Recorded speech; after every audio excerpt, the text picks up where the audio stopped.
नमस्कार। SPT news में आपका स्वागत है। पेश है 18 मार्च सुबह 6:15 बजे राजस्थान की 15 बड़ी खबरों में।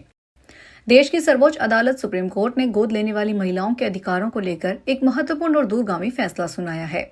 अब किसी भी उम्र के बच्चे को गोद लेने पर महिला को 12 हफ्ते का मातृत्व अवकाश देना अनिवार्य होगा। पहले यह सुविधा केवल उन मामलों तक सीमित थी जहां गोद लिया गया बच्चा 3 महीने से कम उम्र का हो। अदालत ने अपने फैसले में स्पष्ट किया है कि माता पिता बनने का अधिकार केवल जैविक प्रक्रिया तक सीमित नहीं है। गोद लेना भी इस अधिकार का हिस्सा है, जिससे पारिवारिक संरचना की समझ और अधिक व्यापक हो जाती है। अलवर के गोविंदगढ़ में एसीबी ने बड़ी कार्रवाई की है। एसीबी ने तहसीलदार के दलाल को ट्रैप किया। 1.5 लाख रुपए की रिश्वत लेते हुए ट्रैप किया गया। तहसीलदार बसंत परसोया को भी एसीबी ने हिरासत में लिया। डीएसपी शबीर खान ने कार्रवाई को अंजाम दिया। डीआईजी अनिल कयाल के सुपरविजन में कार्रवाई की गई है। डीजी गोविंद गुप्ता, एडीजी स्मिता श्रीवास्तव के निर्देश पर कार्रवाई हुई। राजस्थान में आरपीएसटी की वरिष्ठ प्राध्यापक भर्ती 2022 में डमी कैंडिडेट घोटाले में एसओजी ने 2 मुख्य आरोपी अशोक कुमार बिश्नोई और विजय पाल सिंह को गिरफ्तार किया है। दोनों लंबे समय से फरार थे। इन पर इनाम भी घोषित था। जांच में सामने आया है कि अशोक बिश्नोई ने अपनी जगह डमी अभ्यर्थी बिठाकर परीक्षा पास की और चयनित हो गया था। इसी तरह अन्य मामले में डमी अभ्यर्थियों द्वारा परीक्षा लेने का खुलासा हुआ है। इससे पहले इस प्रकरण में कुछ आरोपियों को गिरफ्तार किया जा चुका है। मामले में एसओजी ने आईपीसी की विभिन्न धाराओं और सार्वजनिक परीक्षा अधिनियम के तहत मुकदमा दर्ज कर जांच जारी रखी है।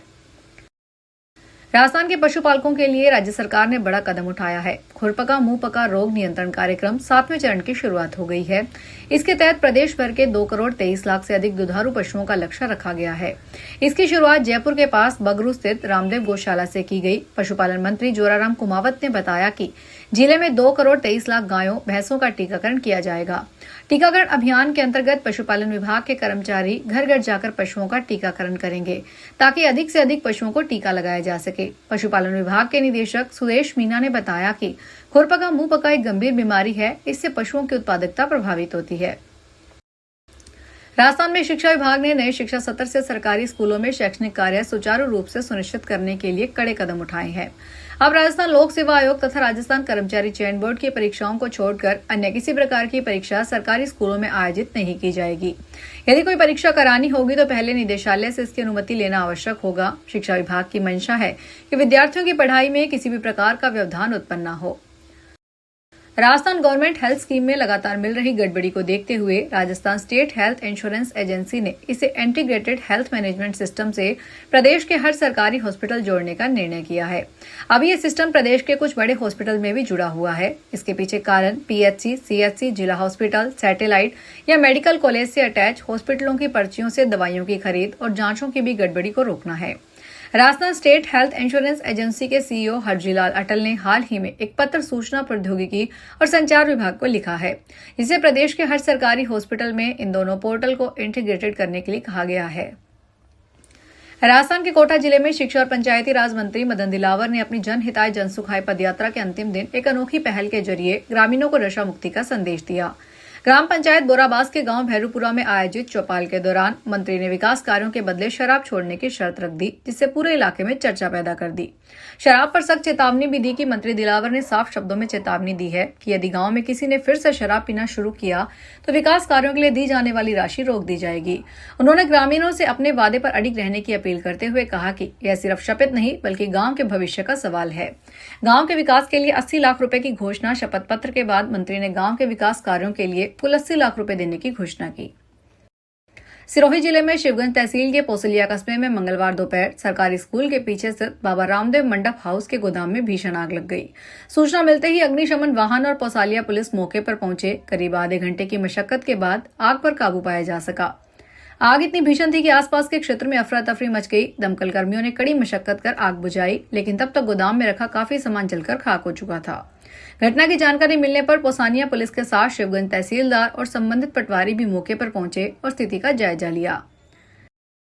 राजस्थान के झुंझुनू जिले में भ्रष्टाचार निरोधक ब्यूरो ने एक बड़ी कार्रवाई को अंजाम देते हुए जिला उद्योग केंद्र के सहायक नीरज कुमार को रिश्वत लेते रंगे हाथों गिरफ्तार किया। आरोपी ने प्रधानमंत्री रोजगार सृजन कार्यक्रम के तहत एक बेरोजगार युवाओं के आवेदन को मंजूर करने की एवज में रिश्वत की मांग की थी। भ्रष्टाचार के खिलाफ झुंझुनू एसीबी की इस कार्रवाई से पूरे महकमे में हड़कंप मच गया। उत्तराखंड में बद्रीनाथ और केदारनाथ धाम में गैर सनातनियों के प्रवेश को लेकर श्री बद्रीनाथ केदारनाथ मंदिर समिति ने एक सब कमेटी गठित की है, जो एक खास एसओपी तैयार कर रही है। इस एसओपी के आधार पर उन लोगों का प्रवेश वर्जित किया जाएगा जो सनातन धर्म में आस्था नहीं रखते।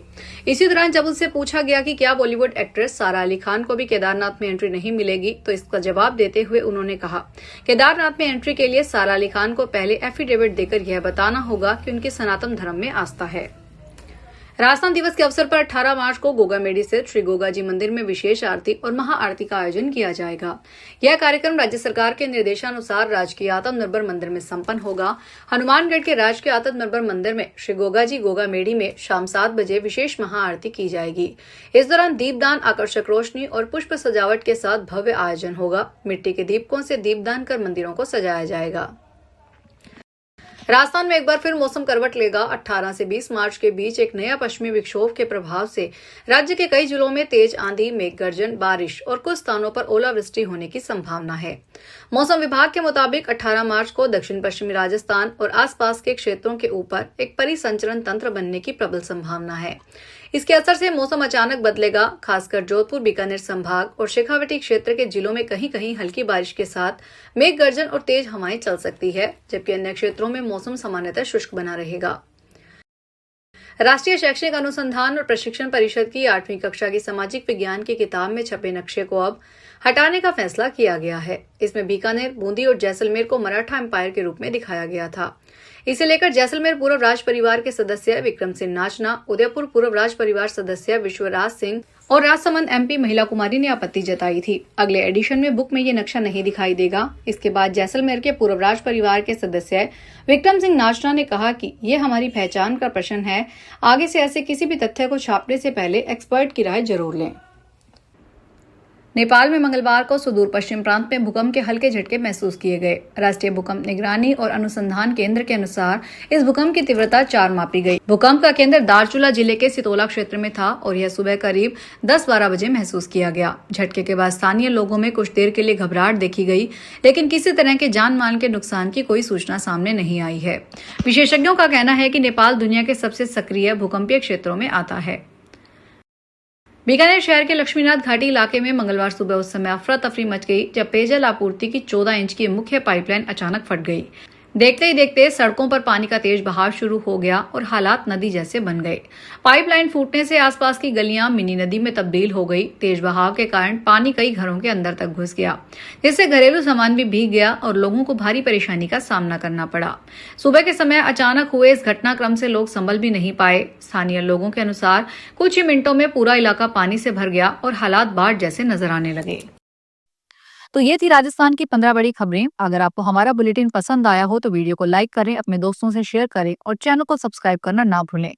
फिर मिलेंगे नई खबरों के साथ। धन्यवाद।